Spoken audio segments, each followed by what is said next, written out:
Hello guys, i-flex ko lang po yung aming pulutan. Ayan guys. Ito po ang aking mga kasama guys.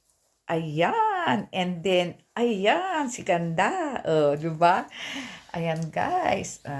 Ito po yung aming pulutan guys. Kasi ngayon po, 26 pa lang po. So, may extension pa po sa amin ang Christmas hanggang New Year po yan guys. Ayan. Sige, buksan mo na yan. Para kanya-kanya na kaming plato guys ha.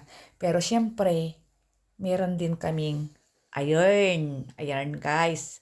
Yan po yung aming guys. Pero, hindi na namin ipapakita guys kasi alam niyo naman, magagalit ang ating lolo. Ayan. Ganyan siya guys. Di ba? Maanghang yan guys ha. Ganyan lang po siya guys. Kung gusto niyo kumain guys, pumunta po kayo dito sa amin, libre po. Papakainin namin kayo. Pero yung pamasahe, inyo po iyon. Bye guys. Have a nice day. Thanks for watching. Follow me for more updates. Like and share. Bye.